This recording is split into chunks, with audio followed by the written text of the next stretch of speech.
They say his name was Jonah, a man who never raised his voice, never broke a rule, until the day they sold his wife, Ruth, like cattle under a blazing Louisiana sun.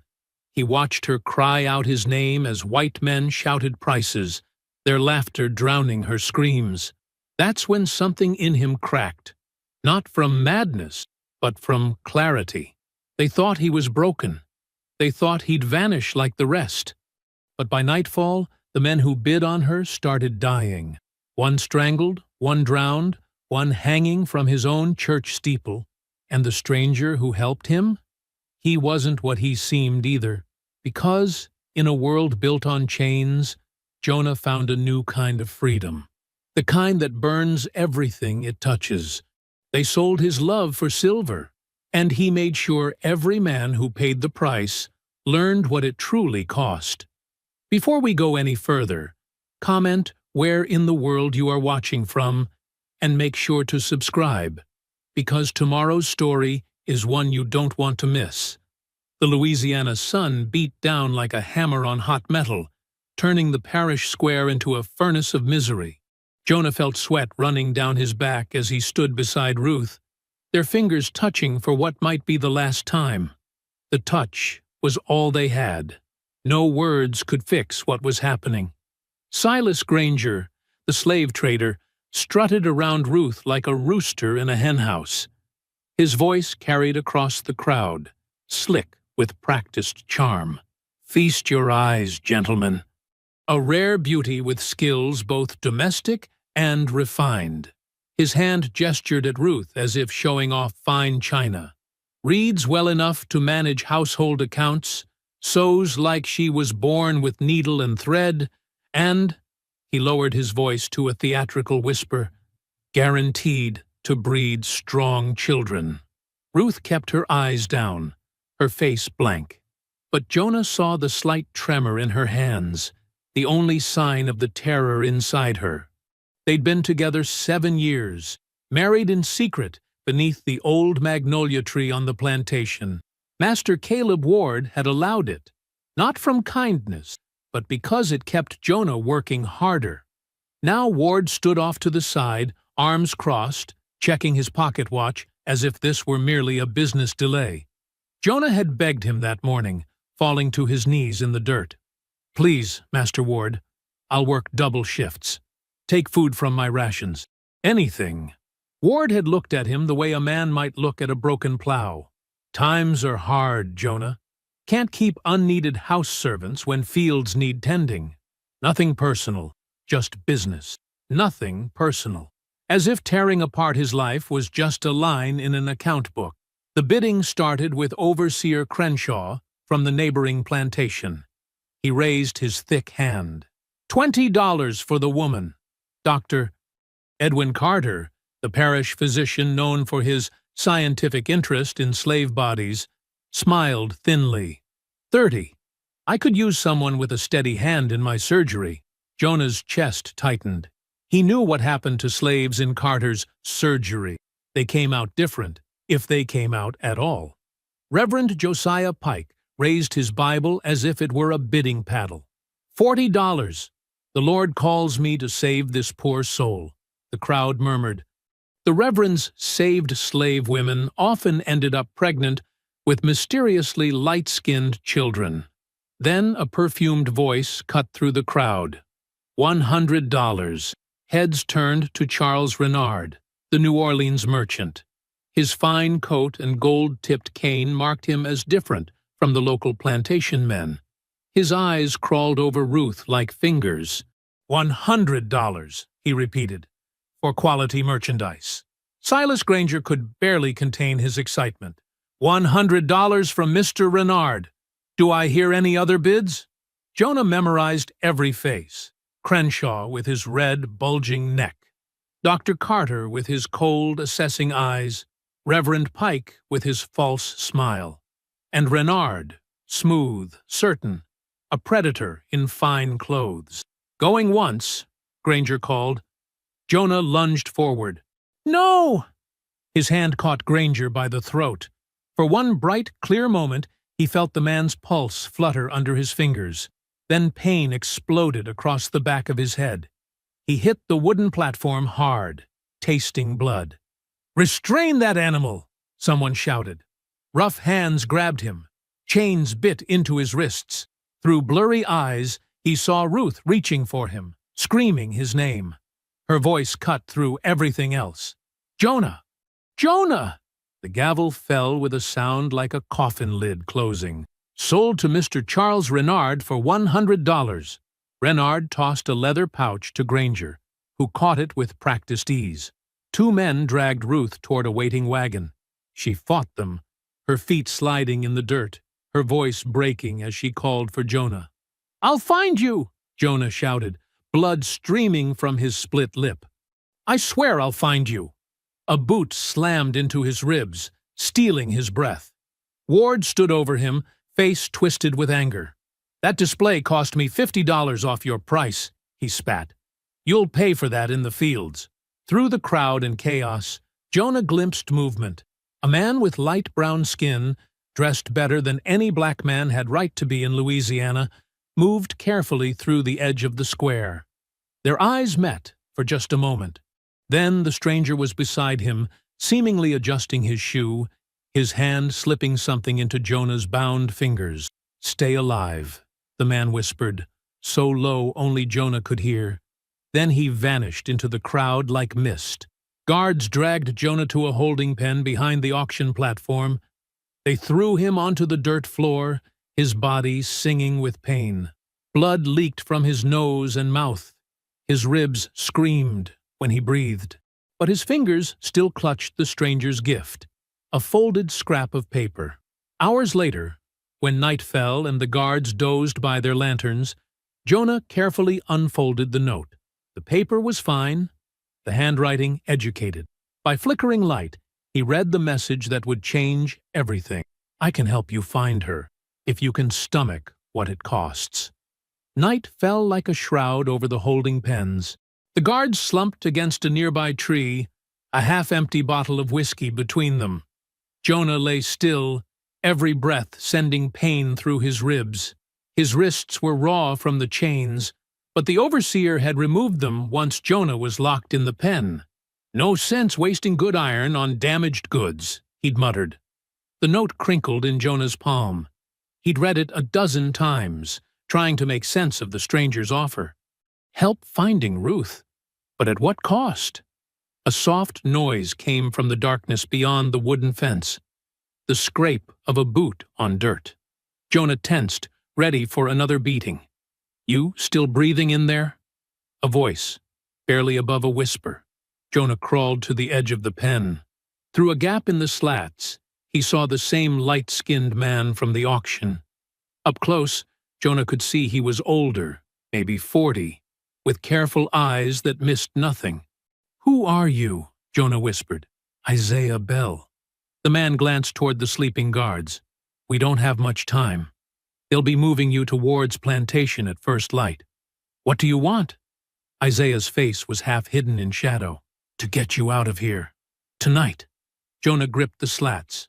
"Why would you help me?" "Because I know where they're taking your wife." Isaiah leaned closer. "And because every man who escapes is one less tool in their fields." Hope flared in Jonah's chest, painful as a knife wound. "How do I know I can trust you?" Isaiah smiled without humor. "You don't. But staying here means you'll never see Ruth again. I'm offering a chance, slim as it might be." Jonah studied the man's face. Isaiah Bell dressed like a free merchant, talked like he'd had schooling. Yet here he was, risking everything to help a slave he didn't know. "What's the cost?" Jonah asked, remembering the note. Isaiah's eyes hardened. "Information. Names. Places. Everything you know about Ward's operation. Who he sells to. Which traders he works with. You're... what? Fighting the slave trade?" "In my own way." Isaiah checked the guards again. "I trade in many things, Jonah. Information is just the most valuable." A dog barked in the distance. The guards stirred but didn't wake. "They'll track us with hounds," Jonah said. Isaiah pulled something from his pocket, a small glass vial. "Not if they can't smell us." I came prepared. He pointed to the back of the pen. That section of fence is rotted through. I checked it earlier. You can break it if you kick hard enough. Jonah hesitated only a moment. The image of Ruth being dragged away burned in his mind. I'll be ready in 5 minutes. Isaiah nodded and melted back into the shadows.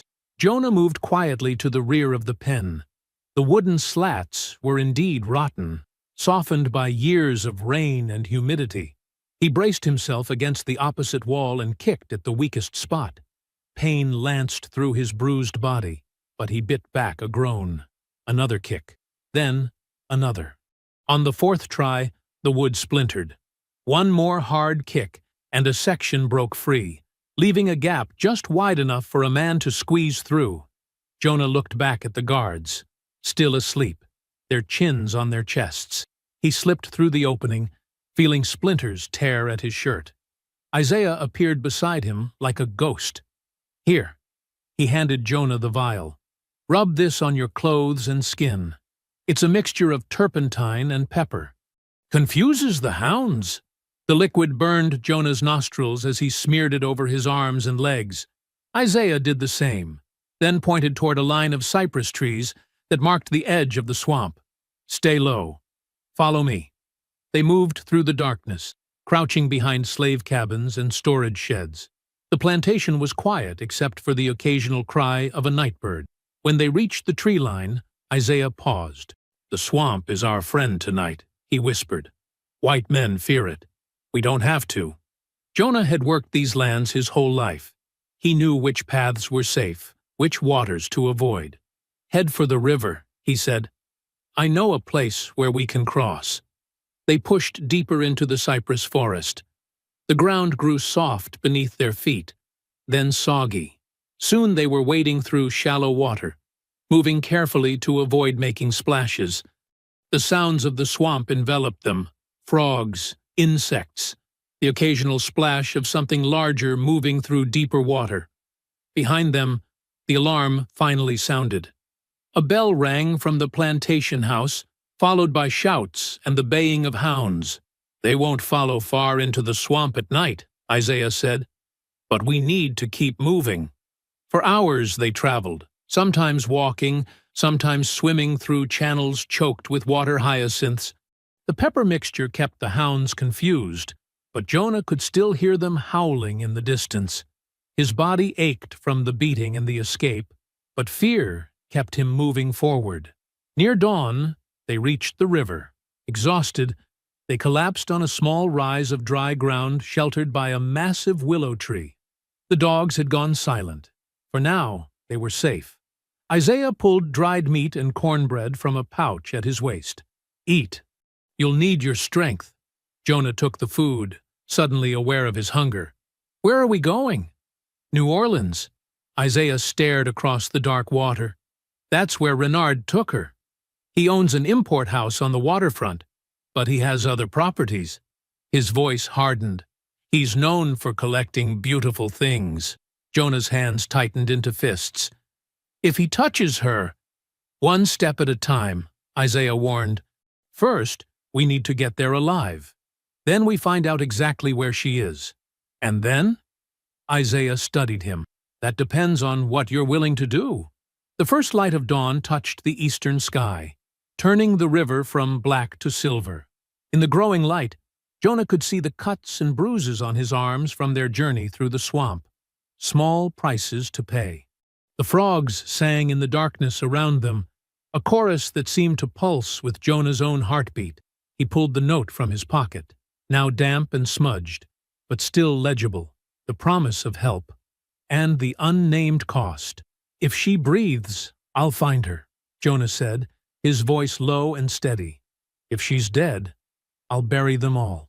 Isaiah watched him without speaking, his eyes calculating what kind of weapon Jonah might become. The river flowed on, carrying fallen leaves toward New Orleans, and toward Ruth.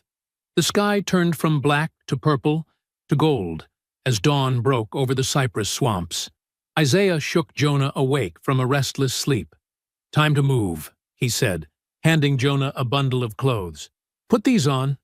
The clothes were plain but clean, a a white cotton shirt, dark trousers, and a worn vest. Better quality than anything Jonah had worn before. "You'll be my servant today," Isaiah explained. "Keep your eyes down, speak only when spoken to. People see what they expect to see." They walked for an hour, following the river's edge until they reached a dirt road.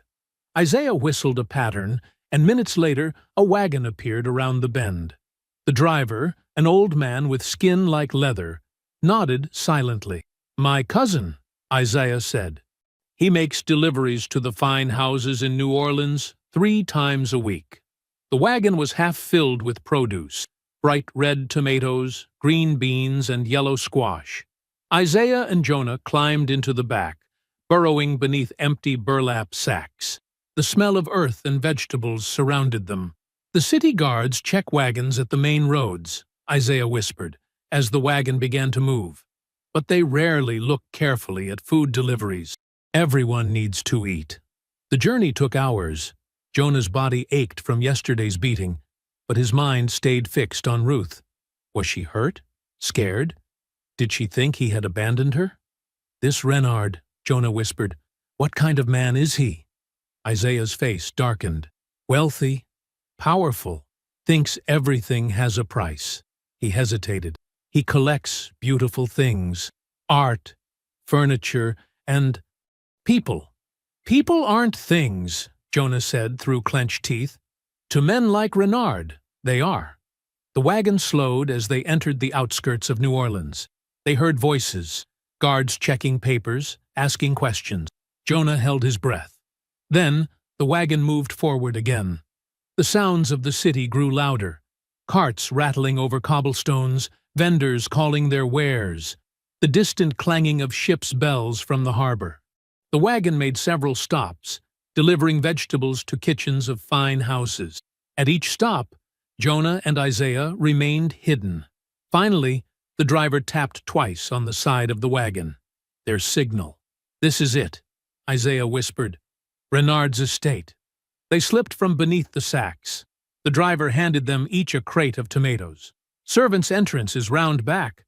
When you're finished, find your own way out." Isaiah nodded thanks. Jonah lifted the crate and followed him through a wrought-iron gate into a garden filled with flowering bushes and statues. The house beyond was massive. White columns, tall windows, a wide veranda wrapped around the front.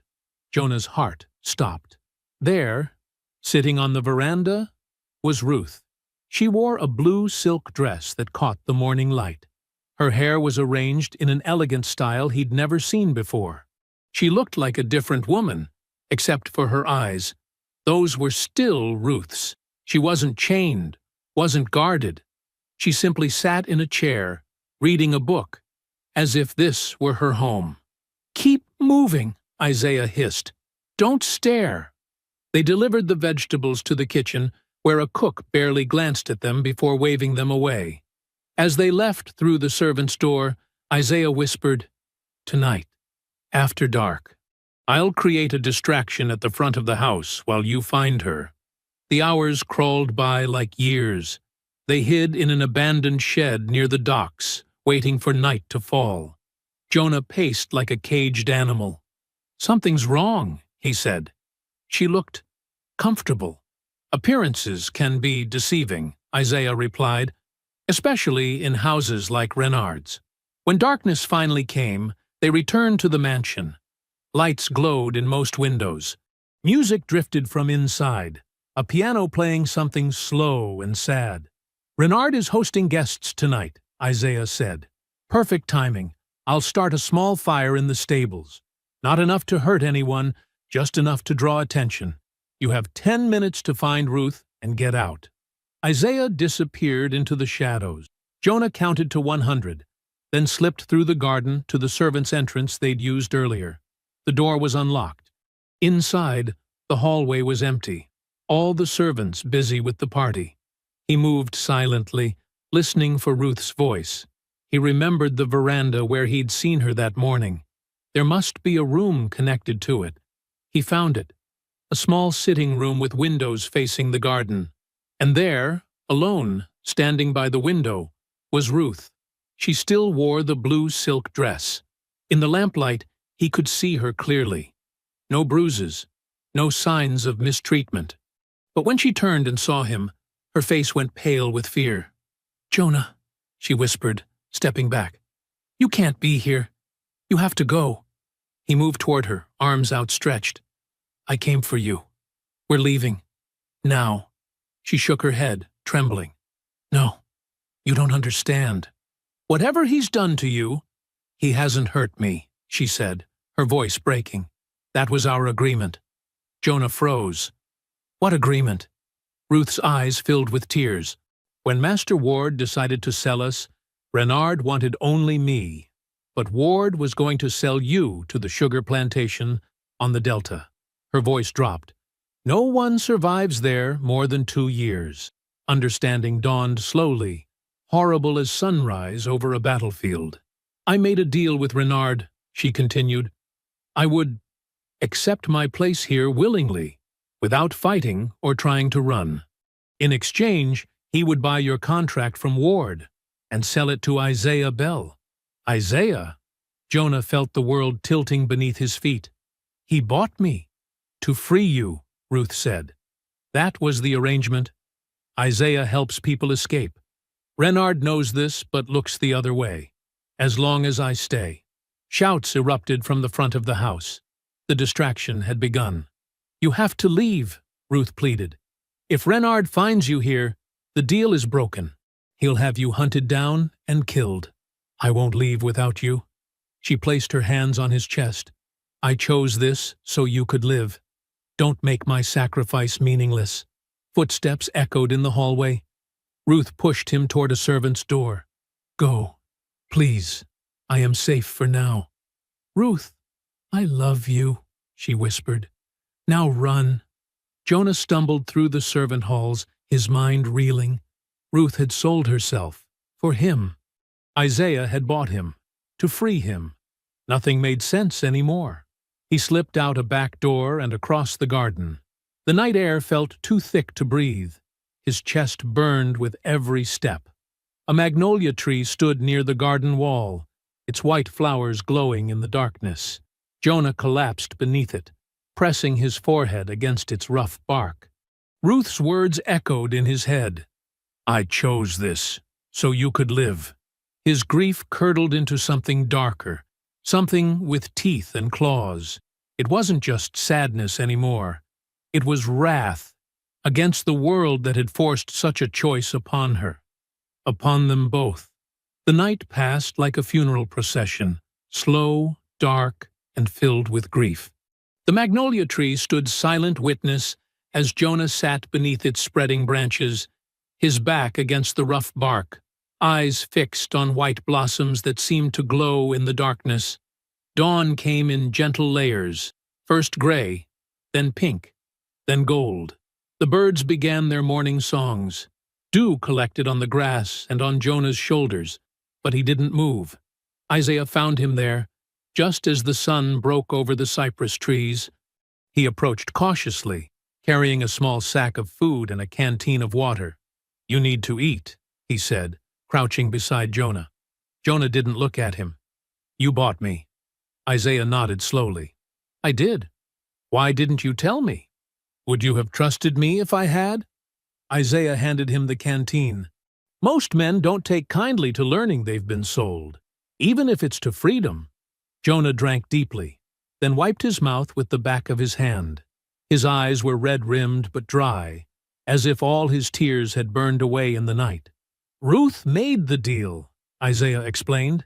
"She came to me first, asked if I could help. She knew what I did, helping people escape." He paused. "She loves you more than herself. And now she's trapped," Jonah said, his voice like gravel, "living as that man's property." "We'll find a way to free her," Isaiah said. "Give me time to—" "No." Jonah stood up suddenly. He pulled a knife from his belt, a small blade he'd taken from Renard's kitchen the night before. "I'm done waiting for freedom to be given. From now on, I take it." Before Isaiah could stop him, Jonah turned to the magnolia tree and began carving into its white bark. The knife bit deep, peeling away layers to reveal the darker wood beneath. When he finished, a single letter stood out against the pale trunk. R. Ruth, Isaiah whispered. Ruth, Jonah confirmed. Then he raised his eyes to the brightening sky. God is my witness. Every man who bid on my wife will die by my hands. Every one of them will speak her name before they meet their Maker. Isaiah stood very still, watching this transformation. The quiet, careful man he'd helped escape was gone. In his place stood someone harder, someone dangerous. Starting with who? Isaiah asked finally. Overseer Crenshaw. He placed the first bid. Jonah's hands clenched into fists. I can still hear his voice. $20 for just her hands. They look soft. Isaiah rubbed his jaw, thinking. What stood before him was no longer just a man seeking freedom. This was vengeance, taking human form. He could walk away now, wash his hands of this blood oath. But something in Jonah's eyes, the absolute certainty, the righteous fury, held him in place.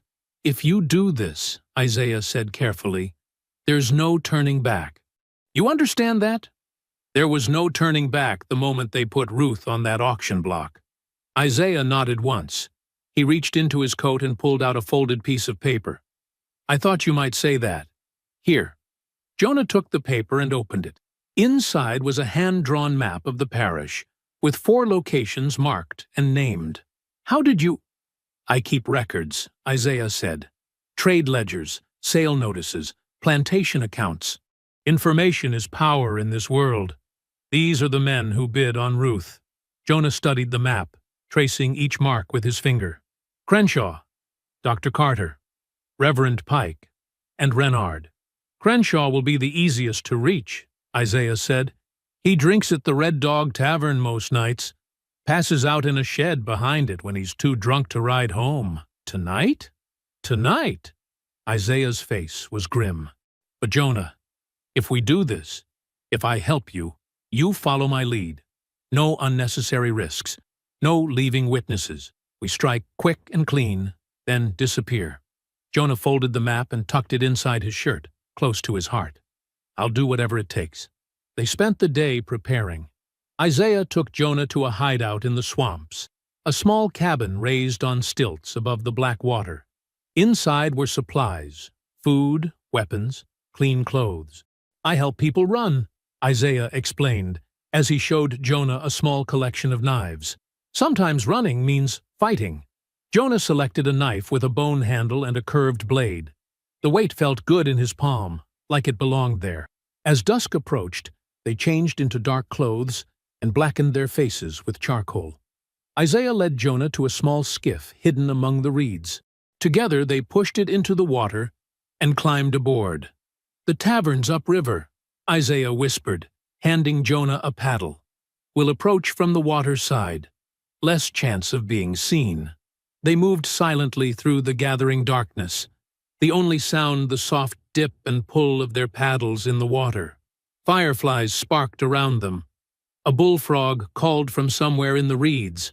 Jonah's mind filled with Ruth, her smile when they first met, her hands so gentle on his face, her voice when she sang in the fields. Then he remembered her standing in that fine blue dress, saying, I chose this so you could live. He touched the knife at his belt, feeling its solid presence.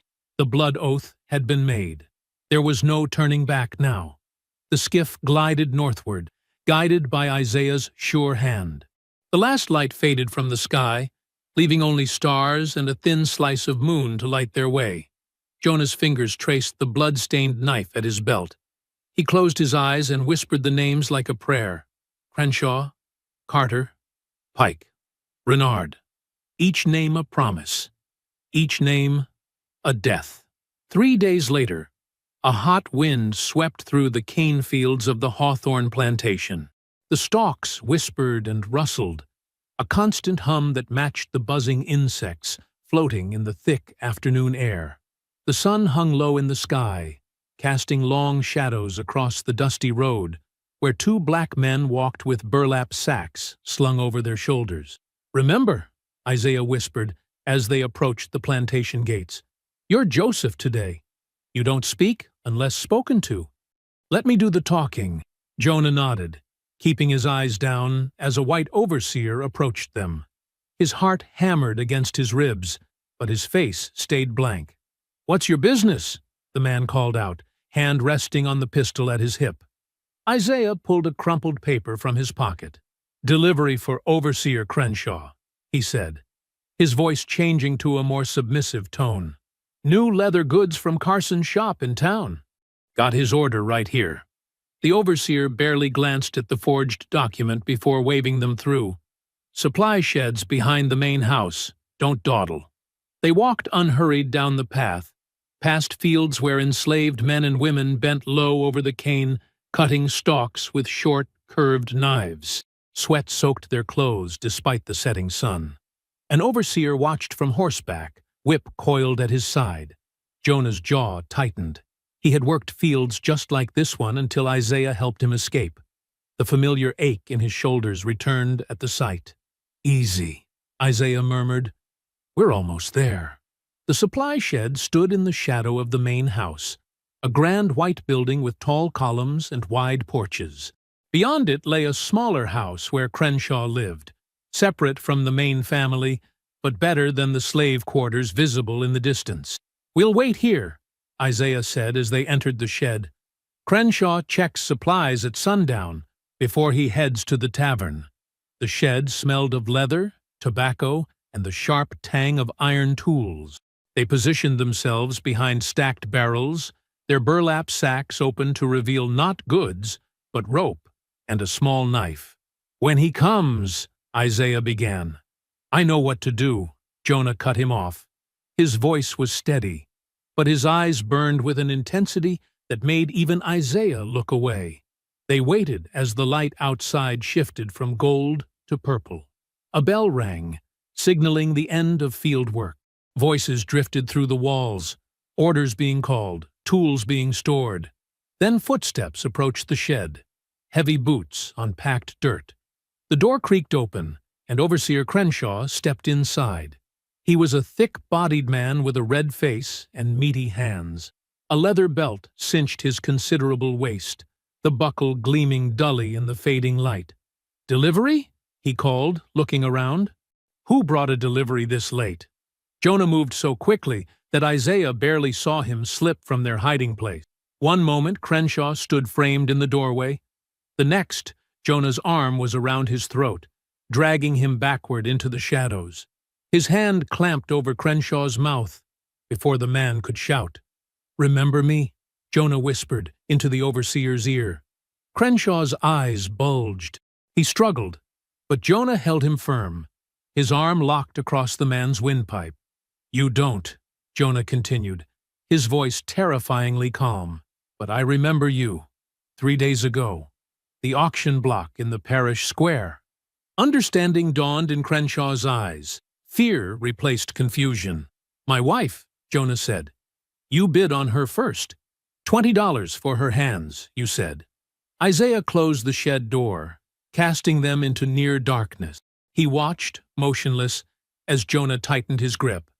"I want you to say her name," Jonah demanded, easing his hand from Crenshaw's mouth just enough to let him speak. I can't," Crenshaw gasped. "Ruth," Jonah said. "Her name is Ruth." "Please," Crenshaw begged, his voice a rasp. "I got money." Jonah's expression didn't change. "Say her name." "Ruth," Crenshaw finally choked out. "Her name's Ruth." "Good." Jonah nodded once. Then he reached down and unbuckled Crenshaw's belt with one quick movement. The leather slid free with a soft hiss. Before Crenshaw could cry out, Jonah looped the belt around his neck and pulled tight. The overseer kicked and thrashed, his boots drumming against the dirt floor. His hands clawed at the leather, crushing his throat. But Jonah held firm, his face set like stone, watching as the life drained from Crenshaw's bulging eyes. It took less than 2 minutes. The overseer's struggles weakened, then stopped altogether. His body went limp in Jonah's arms. "Help me with him," Jonah said, his voice flat. Isaiah hesitated only a moment before moving forward. Together, they wrapped Crenshaw's body in an empty grain sack and carried it out at the back door of the shed. Night had fallen completely now, cloaking their movements as they made their way to a drainage ditch that ran along the edge of the property. "Here," Isaiah whispered. They lowered the body into the muddy water, pushing it beneath the surface. "The rain tomorrow will carry him downstream. They'll think he fell in drunk." Jonah nodded, his face invisible in the darkness. They worked quickly to cover their tracks, then slipped away from the plantation as silently as they had come. No alarm was raised. No one had seen them enter. No one saw them leave. By midnight, they had reached the river where their skiff was hidden. The black water flowed silently, reflecting fragments of stars and moonlight. Jonah knelt at the river's edge and plunged his hands into the cold water. The current washed away the blood, Crenshaw's blood, that had dried beneath his fingernails and in the creases of his palms. He stared at his reflection in the rippling surface. The face that looked back was his own, yet somehow different, harder, colder. The eyes that had once looked upon Ruth with tenderness now held only shadow. Behind him, Isaiah stood watching, a strange mixture of emotions crossing his face. He had seen men kill before, in self-defense, in desperation, in rage. But this had been something else entirely. Methodical, patient, a vow fulfilled with terrible precision. "One down," Jonah said without turning. "3 to go." Isaiah didn't answer. He wasn't sure if he should fear this man he'd helped create or follow him to the bitter end. The oath under the magnolia tree had set something in motion that might consume them both. Jonah rose from the riverside, water dripping from his hands. He turned to face Isaiah, his expression unreadable in the moonlight. "Dr. Edwin Carter," he said. "He's next." 6 weeks passed. The Louisiana summer deepened, wrapping the bayou in a blanket of thick, wet heat. The cane stalks grew taller, their green tops swaying in whatever breeze managed to stir the heavy air. In the fields, men and women worked from sunrise to sunset, cutting the early harvest, while sweat soaked their clothes and mosquitoes buzzed around their faces. Jonah and Isaiah traveled carefully, moving only at night, hiding during the day. They avoided towns and roads, following instead the winding waterways that connected plantation to plantation like veins in a body. "We're close now," Isaiah said, as they tied their skiff to a cypress root. "Carter's place is just beyond that ridge." Jonah nodded, his face revealing nothing. In the weeks since Crenshaw's death, he had grown quieter, more focused. The raw anger that had driven him to make his vow had hardened into something colder, more patient. "The doctor runs the infirmary for 3 plantations," Isaiah explained, unfolding a crude map drawn on yellowed paper. "He lives in the back room. Treats both white folks and slaves, though not the same way, of course." "What do you mean?" Jonah asked. Isaiah's face darkened. "Rumor is he uses slaves for experiments, says he's studying disease, but really he's just satisfying his curiosity." Jonah felt something twist inside his chest. And Ruth? Her name was in his ledger? Yes. He bid on her hands, said they were perfect specimens. Isaiah hesitated. But remember, she ended up with Renard. They waited until midnight before approaching the plantation. Unlike the large manor houses they had passed, Dr. Carter's home was modest, a whitewashed building attached to a longer structure that served as the infirmary.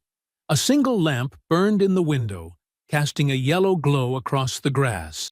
They moved silently toward the back, where a small irrigation system fed water from a nearby stream into tanks behind the building. The water supply for the doctor's work. "I'll watch the path," Isaiah whispered. "You find the ledger." Jonah slipped inside through an unlocked door.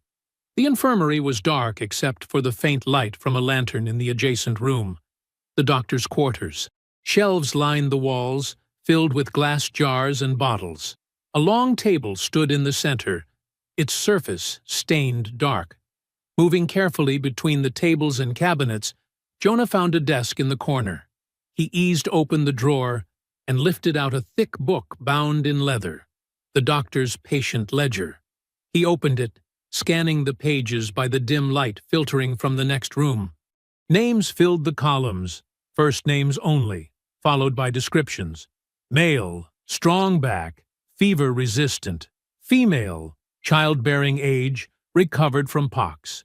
Each entry marked a person reduced to parts, to symptoms, to curiosities. Then he saw it. Ruth's name, written in the doctor's neat script. Beside it, female, exceptional hands, potential resistance to consumption. But a line had been drawn through the entry. Next to it, a note. Specimen transferred north after initial examination. Payment received. Jonah's fingers tightened on the page. Transferred north, not to Renard at all. A floorboard creaked behind him. Jonah turned to find himself face to face with Dr. Edwin Carter. The man was tall and thin, with spectacles perched on his long nose. He wore a dressing gown over his night clothes, and his gray hair stood up in tufts. "Who are you?" Carter demanded, raising the lantern higher. "How did you get in here?" Jonah said nothing. He closed the ledger slowly and placed it back on the desk. Recognition dawned in Carter's eyes. "I know you," he said. "You're the one who attacked Silas at the auction. The husband of that woman with the exceptional hands. Her name is Ruth," Jonah said quietly.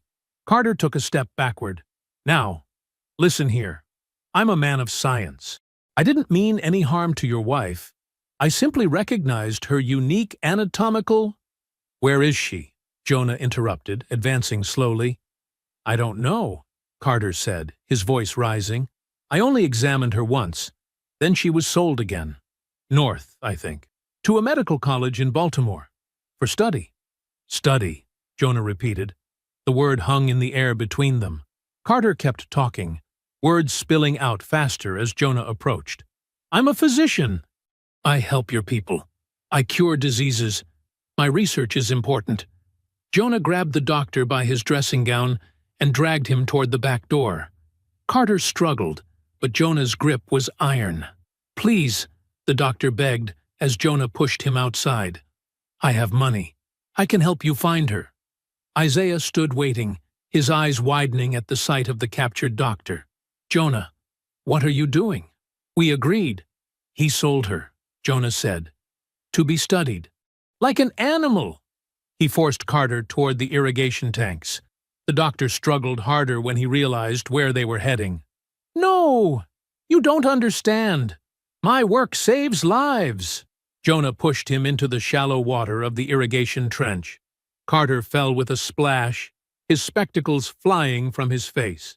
"Ruth knew her Bible," Jonah said, holding the doctor's head just above the water. "She would read it to me in secret." "Do you know what it says about the flood, doctor?" Carter gasped, trying to find his footing in the muddy trench. "Please."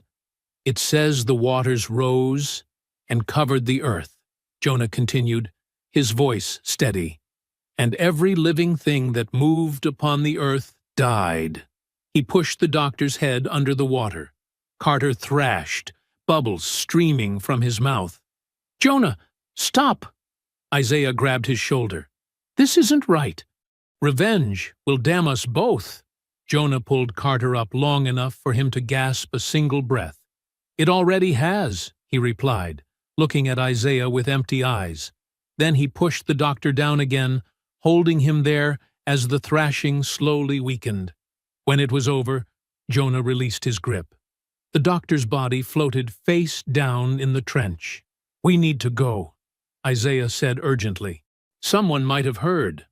Working quickly, they opened the irrigation gates wider.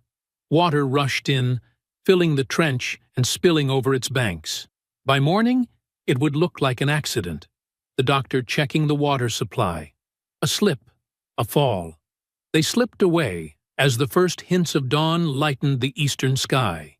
Behind them, water seeped from the overflowing trench, carrying Dr. Carter's spectacles along the current and into the main canal. The morning air was fresh and clean, but Jonah could still smell death on his clothes. It clung to him like a second skin, a smell he was beginning to know too well. Yet he felt nothing. No satisfaction, no relief, no horror at what he had done. Only a cold certainty that his path was set, and he would follow it to the end. 2 down, 2 to go. The summer heat gave way to autumn's gentle touch. Golden light filtered through trees that had begun to shed their leaves, and the air carried the first hints of coolness after months of sweltering humidity. The harvest was nearly done, the cane fields buzzing with the final weeks of cutting and grinding before winter came. Jonah and Isaiah boarded a riverboat heading north along the Tesh, blending in among the laborers and travelers. Jonah kept his head down, his cap pulled low over his eyes. In the weeks since Dr. Carter's death, whispers had spread through the parishes, rumors of a vengeful spirit stalking plantation masters. No one connected these deaths to the quiet man sitting at the rear of the boat, watching the shoreline slip past. "St. Martinville is the next stop," Isaiah said quietly, settling beside Jonah. "Reverend Pike preaches at the white church there." Jonah nodded, saying nothing.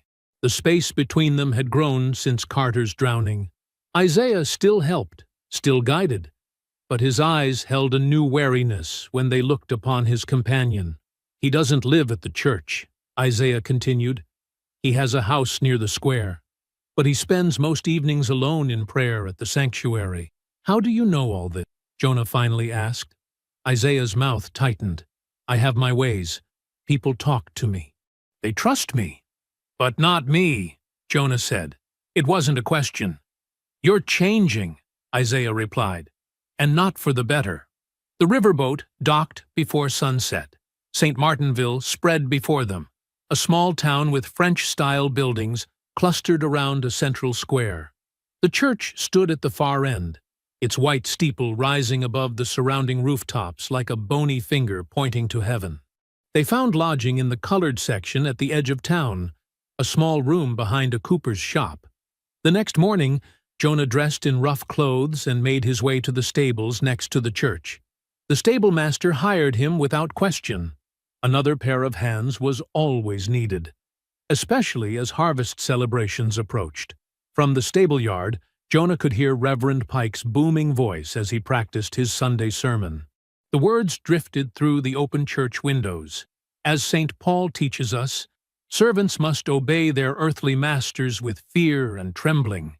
This is God's design, the holy chain that binds society together in divine order. Jonah shoveled manure and brushed down horses, all while committing Pike's movements to memory. The Reverend was a creature of habit, rising early, preaching, taking lunch at home, then returning to the empty church to prepare his next sermon until after dark. Sunday came. Jonah stood at the back of the church, hat in hand, among the few black faces allowed to attend white services. From this position, he could see Pike clearly, a tall man with thinning gray hair and a beard that reached halfway down his chest. His voice filled the sanctuary as he preached about order and obedience. "God has created a world of stations," Pike thundered, his fist pounding the pulpit. "The lowest must serve the highest, just as angels serve the Lord.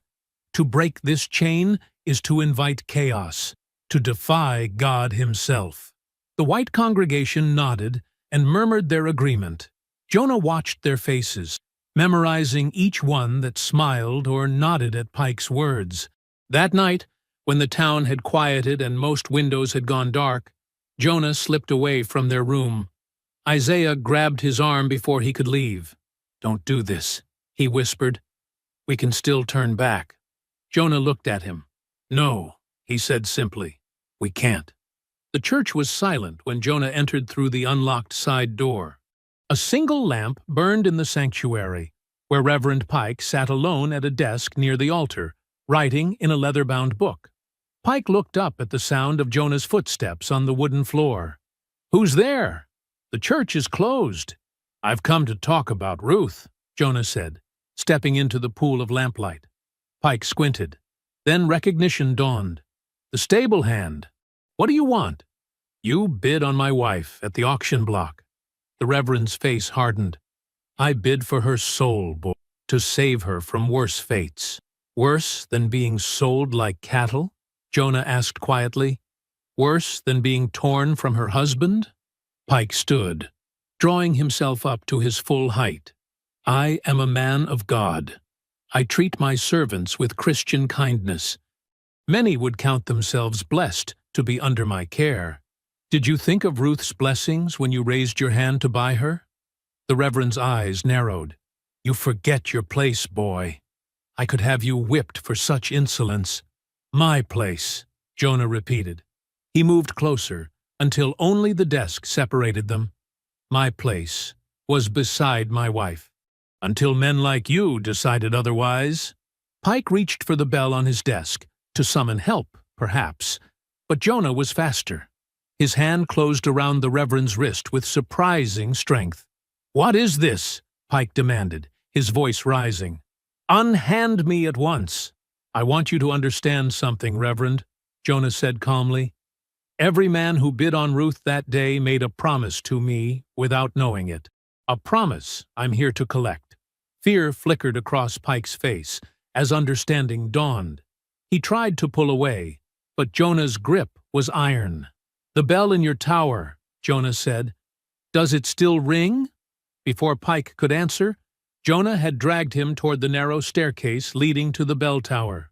The Reverend fought, kicking and shouting, but Jonah's strength seemed inhuman in the quiet darkness of the church. Up they climbed, step by step, Pike's protests growing more desperate with each turn of the spiral stairs. At the top, the great bronze bell hung silent, its rope dangling. Please, Pike begged, all authority gone from his voice. I am a man of God.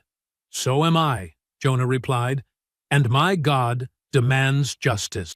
He bound Pike with the bell rope, tying it around the Reverend's chest and neck, then looping it over the wooden beam that held the bell. When this bell rings, Jonah said, everyone will know what you are. Pike's eyes widened in terror. You can't. Jonah pulled the rope. The bell swung, its deep tone vibrating through the tower, and Pike rose with it, his feet leaving the floor as the bell reached the top of its arc. Jonah tied off the rope and stepped back.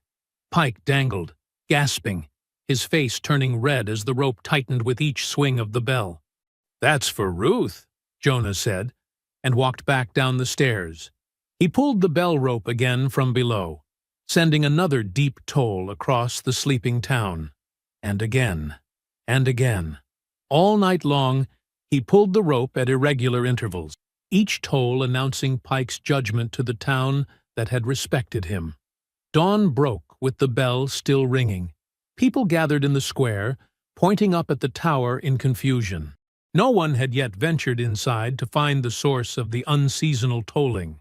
Isaiah waited at the edge of town, his face grim as Jonah approached. It's done, Jonah said. And you? Isaiah asked. What's left of you, Jonah? Jonah didn't answer. Together they slipped away into the swamp fog that curled around the cypress trees like ghostly fingers.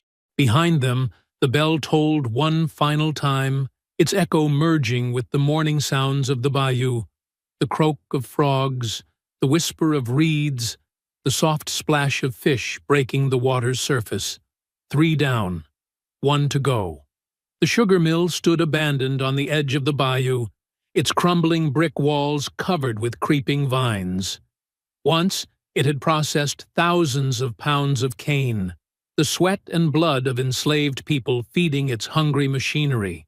Now, it was silent, home only to rats and spiders and memories.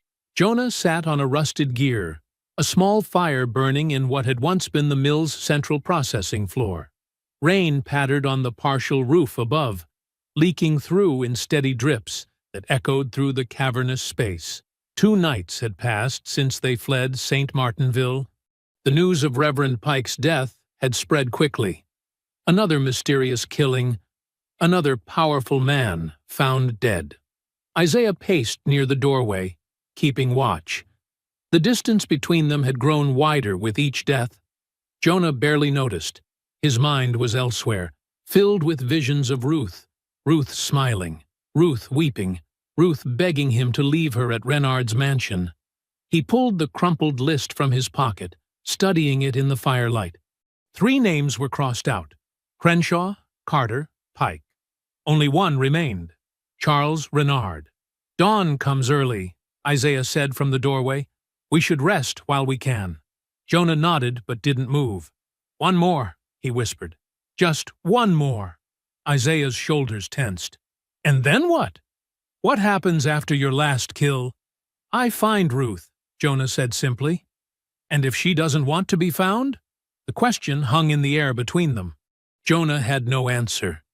"I need to check the perimeter again," Isaiah muttered, disappearing into the darkness.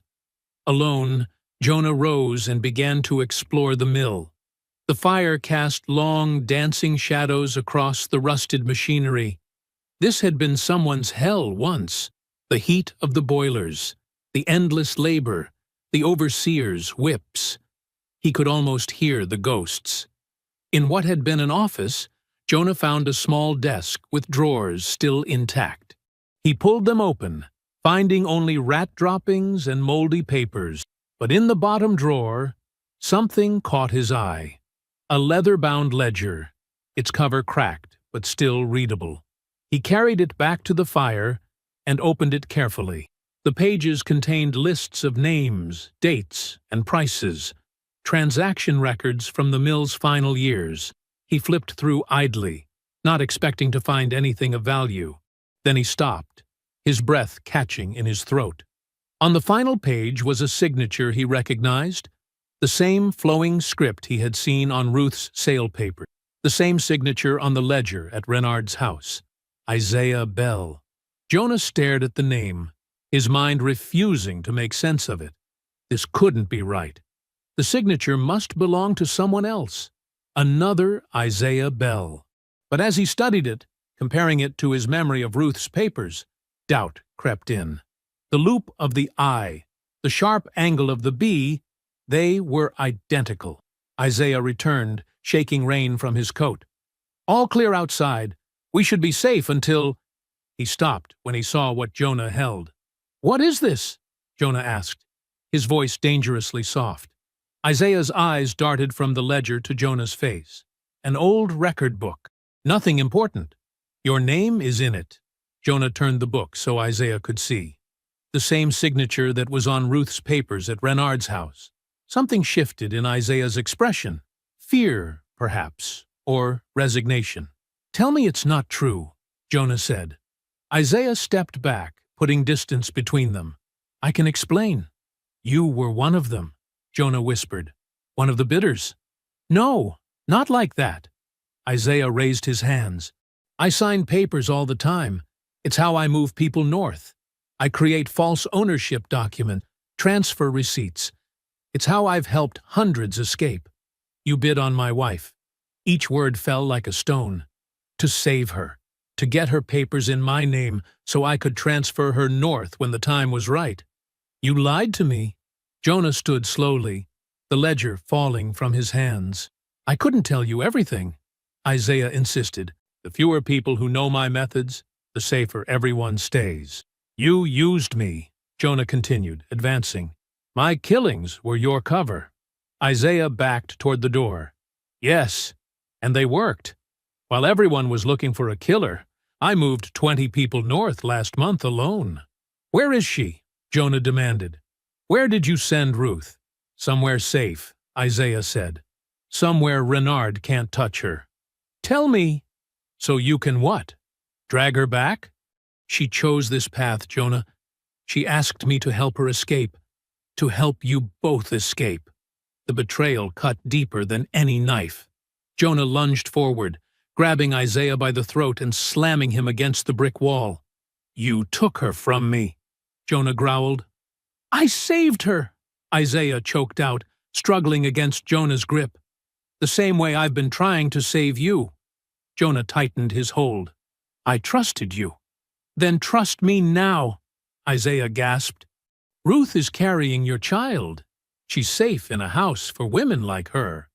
Women escaping north with children. The words hit Jonah like a physical blow.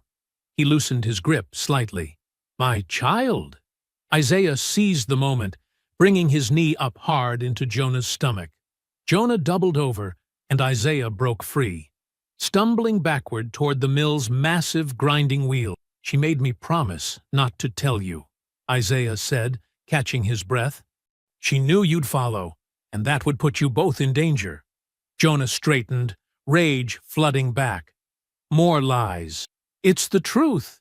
Why do you think Renard kept her in his house instead of the fields? He was protecting his investment. A pregnant woman brings double the price. Jonah charged forward.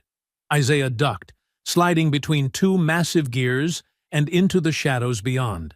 Jonah followed, blind with fury, crashing through cobwebs and rust. Their fight echoed through the abandoned mill. The crash of bodies against metal, grunts of pain, the skittering of rats fleeing the commotion. Jonah caught glimpses of Isaiah in the darkness, always just out of reach. She loved you too much to watch you die, Isaiah called out from somewhere in the machinery. She knew what would happen if you tried to save her. Stop talking, Jonah roared, swinging at a shadow. A crash, then silence. Jonah waited, listening for movement. I won't let you destroy what she sacrificed to build. Isaiah's voice came from outside now, distant. Find me when you're ready to save her instead of avenge her. Footsteps receded into the rain. By the time Jonah found his way out of the maze of machinery, Isaiah was gone, swallowed by the night and the storm. Bleeding from a cut above his eye, Jonah returned to the dying fire. The ledger still lay open, Isaiah's signature mocking him. He picked it up, tears mingling with the blood on his face. A child. His child. Could it be true? Jonah grabbed a torch from the fire and held it to the ledger's pages. They caught quickly, curling and blackening. If her freedom was bought with lies, he whispered as the flames consumed the book, then truth will burn with it. Outside, the rain fell harder, drumming on the mill's roof like 1,000 urgent fingertips. Night fell over the parish square, the same place where Ruth had been torn from Jonah's life. The memory of that day burned in his mind as he walked through the shadows, his face hidden beneath a worn slouch hat. 3 days had passed since Isaiah's betrayal at the sugar mill. 3 days of walking, hiding, planning. The auction block stood like a stage for evil under the glow of swinging lanterns. White men in fine coats gathered, their faces eager in the golden light. Behind them, wooden pens held huddled figures, men, women, and children waiting to be sold. Their eyes reflected the lamplight like those of trapped animals. Jonah circled the square, staying to the darkness between buildings. The slave trader's voice carried across the night air, promising fine stock and excellent temperament. Laughter followed, along with the clink of glasses. They were drinking, celebrating before the bidding began. Gentlemen, we begin tonight with a prime field hand, just 20 years of age. A young man was pushed onto the block, his wrists bound with rope. The bidding started immediately, numbers flying through the air like birds of prey. Beneath Jonah's coat, 2 large jugs hung from a leather strap. He had filled them at a kerosene store earlier that day, claiming he needed lamp oil for a plantation house. The shopkeeper hadn't looked twice at him. Just another slave on an errand. He moved closer, keeping to the edge of the square where the shadows were thickest. The first auction ended. Another person was brought forward.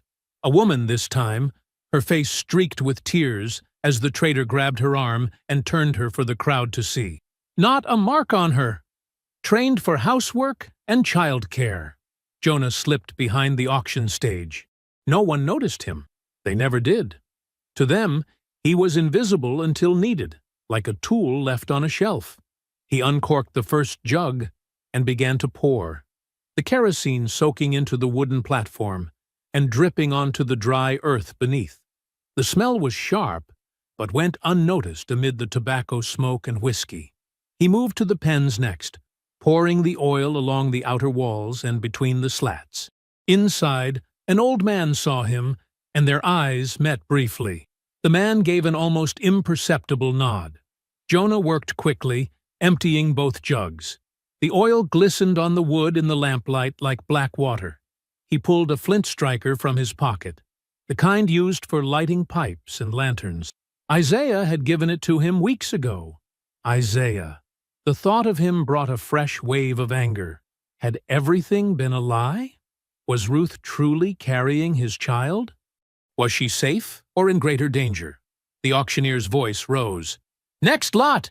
A family of 4. Can be sold together or separate as you wish." Jonah had heard enough. He struck the flint against steel, once, twice. On the third try, a spark caught the oil-soaked ground beside the auction stage. The fire spread faster than he expected. Flames raced along the trail of oil, climbing the platform legs and leaping to the pens. Screams erupted, first from those being sold, then from the buyers as they realized what was happening. Jonah backed away, watching as panic overtook the square. Men in fine suits trampled each other trying to escape. The slave trader dropped his gavel and fled, shoving others aside. Behind him, the auction block became an inferno, flames reaching for the night sky. The wooden pens caught quickly, but something Jonah hadn't expected happened. Those inside began breaking through the weakened walls, helping each other escape. They scattered into the darkness, seizing their chance at freedom amid the chaos. Heat blasted Jonah's face as he watched. The entire square was ablaze now, orange light turning night to hellish day. Church bells began to ring in alarm. Men shouted for water, for help, for God. "Jonah!" The voice came from behind him. Isaiah stood there, coughing, his face streaked with soot. "What are you doing here?" Jonah demanded, hand moving to the knife at his belt. "Looking for you," Isaiah gasped. "You need to stop this. It's gone too far." "It hasn't gone far enough." Jonah turned back to watch the fire consume everything: the stage, the pens, the buildings where men had counted their profits from selling human beings. "Ruth is alive." Isaiah grabbed his arm. "She's at St. Mary's Convent in St. Mary Parish. The sisters there help women escape north." "More lies?" Jonah pulled away. "I swear it on my life. She's waiting for you. Her and your child." Jonah hesitated, the knife halfway from its sheath. Could it be true? Had all this blood been for nothing? Around them, the fire roared higher. Buildings on either side of the square began to catch, their wooden frames offering new fuel. In the distance, drums sounded, soldiers responding to the emergency. "You have to come with me now," Isaiah pleaded, "before it's too late." Jonah looked back at the inferno. This was what he had wanted: to destroy the place where they had taken Ruth from him, to burn the system that had stolen their lives. He couldn't stop now. "I'm finishing what I started," he said.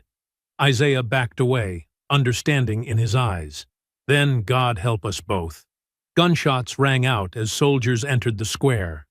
Isaiah turned and vanished into an alley, just as bullets splintered the wall where he had stood. Jonah moved in the opposite direction, keeping to the shadows. Fire illuminated everything now, making hiding difficult. He ran down a narrow street, hearing shouts behind him. "There he is! The one who started it!" More shots. Jonah ducked into a side passage, climbing a rain barrel to reach a low roof. From there, he made his way to higher ground, scrambling over slate tiles and chimney pots. When he finally stopped, he had reached a small hill overlooking the town. Below him, the parish square burned like a beacon in the night. The fire had spread to surrounding buildings, flames leaping from roof to roof. It was beautiful and terrible at once. "Then I'll meet her in the ashes," he murmured, turning away from the destruction. St. Mary Parish lay to the east. If Isaiah spoke true, Ruth waited there, with his child. If he lied, then Jonah would add one more name to his blood oath. Either way, His path was set. He looked one last time at the burning town, then turned and walked into the darkness, the glow of the fire fading behind him with each step. Morning light spilled through the cypress trees, painting gold patterns on the misty ground. Jonah paused at the edge of the clearing, his body aching from weeks of hard travel. Before him stood St. Mary's Convent, a simple wooden building with a small bell tower and a garden surrounded by a low fence. The windows glowed with early light. He approached slowly, limping slightly from a wound in his leg. The parish fire had left its mark on him, a burn across his forearm, clothes still smelling of smoke. But the physical pain was nothing compared to the weight in his chest. Was Ruth truly here? Or had Isaiah's final words been one more deception? At the gate, a black woman in a simple gray dress looked up from tending herbs. Her eyes widened at the sight of him. A tall man, face weathered beyond his years, clothes tattered from the journey. "Who seeks entrance here?" she asked, hand resting on the gate latch. "I'm looking for my wife," Jonah said, his voice rough from disuse. "Ruth." The woman studied him for a long moment, then nodded. "Wait here." She disappeared inside the main building, returning moments later with an older woman whose face showed lines of both hardship and kindness. "I am Sister Josephine," the older woman said. "You must be Jonah." His heart skipped. "She's here?" "She is." Sister Josephine opened the gate. "She said you might come someday." They led him through a vegetable garden where women worked the soil, some glancing up as he passed. Inside, the convent was simple but clean, with whitewashed walls and wooden floors worn smooth by countless footsteps. "In there," Sister Josephine said, gesturing to a small room off the main hall. Jonah paused at the doorway, suddenly afraid. What if she hated what he had become? The room was small, with a narrow bed and a chair beside it. Sitting there was Ruth, her face thinner than he remembered, but her eyes still bright. Her belly was round beneath her dress, their child growing inside her. Months had passed since the auction. The cane season had turned from planting to harvest. "Jonah?" she whispered, as if seeing a ghost. He fell to his knees beside her, his hands hovering near but not touching her, afraid she might disappear. "Ruth, my Ruth." She reached for him, fingers tracing the new scars on his face, the burns on his arm. "What did they do to you?" "Not what they did," he said, voice breaking. "What I did." Their reunion trembled between love and horror, as words poured from him. Everything that had happened since the day she was sold. The bargain with Isaiah, the hunt for each bidder, the parish square engulfed in flames. With each confession, her face grew more troubled. "Isaiah brought me here," she said when he finished. "He forged papers saying I was free, then helped me reach the sisters. They've protected me. And our child." "He told the truth," Jonah whispered, shame washing over him. "I didn't believe him." "He's a complicated man," Ruth said. "But he risked everything to save as many as he could, including us." Jonah bowed his head. "I've killed men, Ruth. Not just the bidders. The fire, I don't know how many died." Ruth's tears fell freely now. "You've given them reason to remember us, but not to forgive." She took his hands in hers. "Was this the freedom I sacrificed for? That you would become what they feared most?" "I became what they deserved," Jonah said, though the words rang hollow even to himself. Ruth shook her head. "No, you became what they made.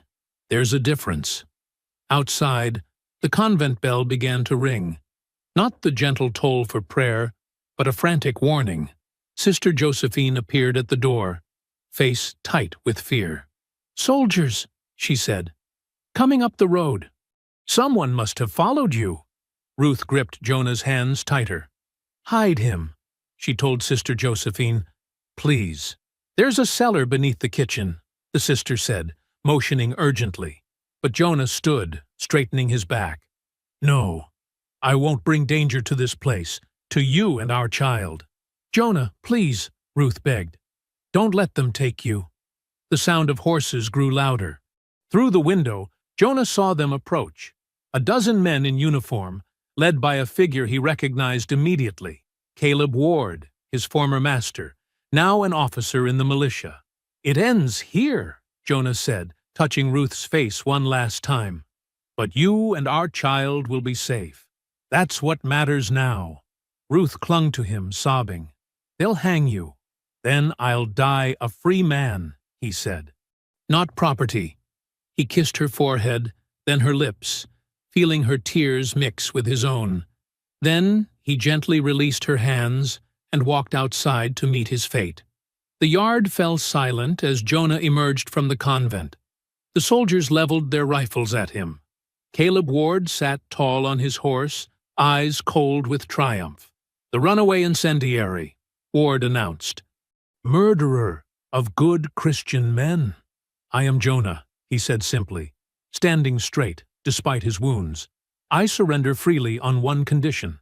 The women here are innocent and must not be harmed." Ward's mouth twisted. "You're in no position to make demands, boy." "I am the one you want," Jonah said. "Take me, and I'll confess to everything. Leave them in peace." A moment of silence stretched between them. Finally, Ward nodded. "Bind him!" Two soldiers dismounted and approached cautiously, as if Jonah were a wild animal. He offered no resistance as they tied his hands. As they led him to a waiting wagon, Ruth appeared in the doorway, supported by Sister Josephine. Her face was wet with tears, but held a strength that made Jonah's heart swell with pride. "Remember," she called to him, "you are more than what they made you." Jonah held her gaze until the wagon lurched forward, carrying him away from the only love he had ever known. His last glimpse was of her standing in the morning light, hands cradling their unborn child. I hope you found that story powerful. Leave a like on the video and subscribe so that you do not miss out on the next one. I have handpicked 2 stories for you that are even more powerful. Have a great day!